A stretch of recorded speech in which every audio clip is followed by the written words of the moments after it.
Hey world, it's being able to come back with another video.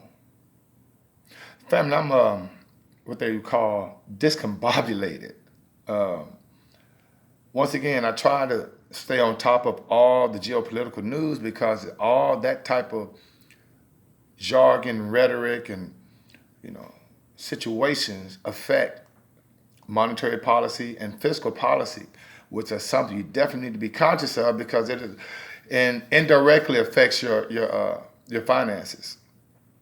I mean, right now, family, you have a situation where our personal data isn't even protected, and they can just say, "Oh, it was hacked," and that's it. And then these companies just pay peanuts and fines.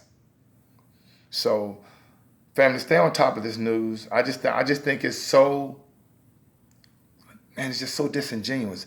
Is it me?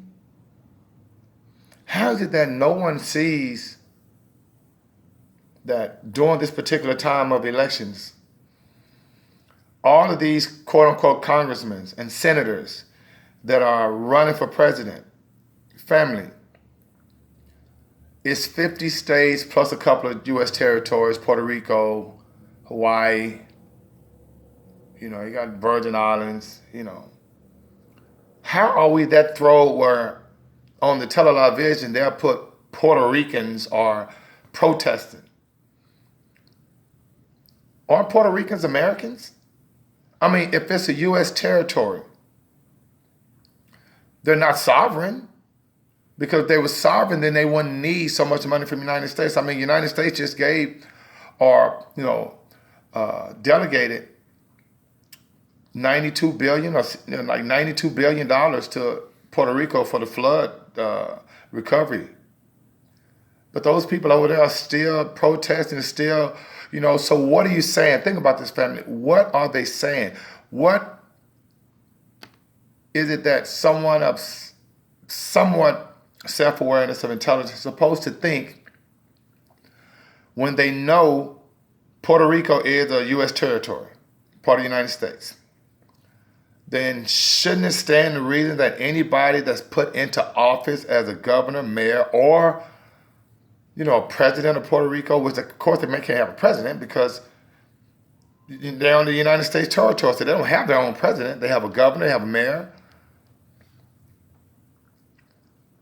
If that person is appointed by the United States as someone to be put on the ballot, because that's how it happens, then this whole notion of, crooked governments and funds being stolen, all that kind of stuff, shouldn't the United States already know about that kind of stuff if Puerto Rico is under the guise of the United States? The congressmen and senators, family, that tells you, for example, Bernie Sanders and Joe Biden, these guys are talking about ways they want to improve the American people's situation. These guys have been in Congress for decades, family. And every bill passed, they signed. So when you talk about the pharmaceutical companies, when you talk about the technology companies, when you talk about the automotive industry, when you talk about the banking industry, these are all industries that pay these politicians millions and millions of dollars so that they'll write a bill to help them make more profit, the companies, the corporations, that is. And so when they sign these bills to allow these corporations all these regulatory advantages and all the ability to go overseas and make millions of dollars, the ability for pharmaceutical companies to take their medications overseas and sell it at cheaper prices, but come over here and sell it at higher prices. These congressmen and senators signed these bills, family.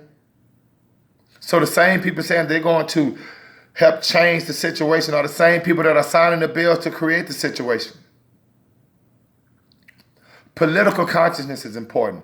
Economic consciousness is important. And I just feel like I'm in a twilight zone. It's like the Democratic nominees for president, are you serious, family?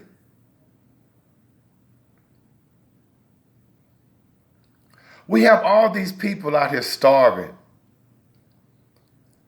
Elderly people deciding on whether or not they're going to buy medications or food or pay their rent. And every politician that's running for president are millionaires. You got Joe Biden and you have Bernie Sanders and Cory Booker. These guys have legal issues right now they're dealing with, and no one's talking about it.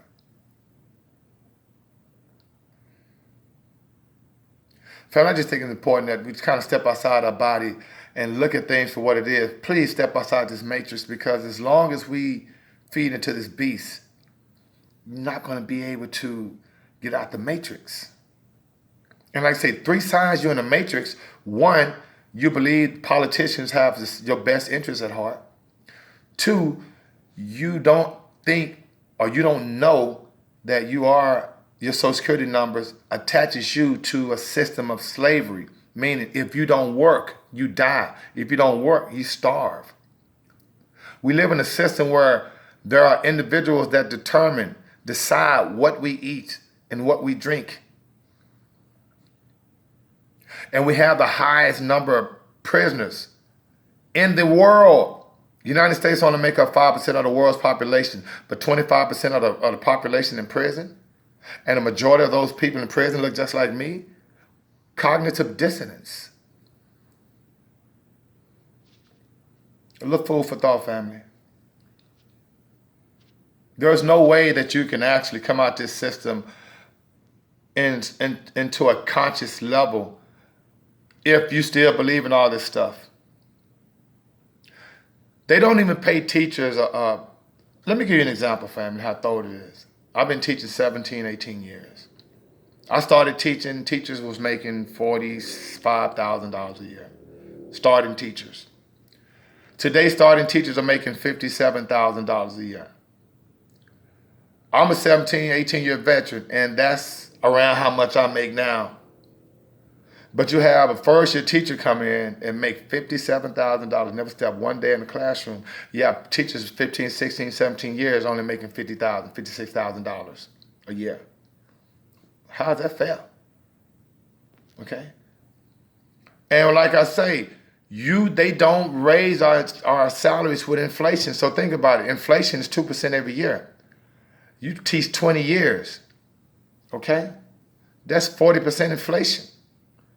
You got to ask yourself, did you get a 40% raise in 20 years? No. All right. So, I just want to come back with a little food for thought. Make sure you like, share, and subscribe to videos. I'll be coming back with more finance videos at a later date. Just wanted to come back and kick a little knowledge and help you understand that everything that you think is ain't. Okay? And that third sign that you're still in the matrix. You believe that priests and ministers have the best interests of their congregation at heart. If you believe that, you're still in the matrix. All right, for the meantime, between time, may the Most High inside to bring you joy. And being with us out of 5,000.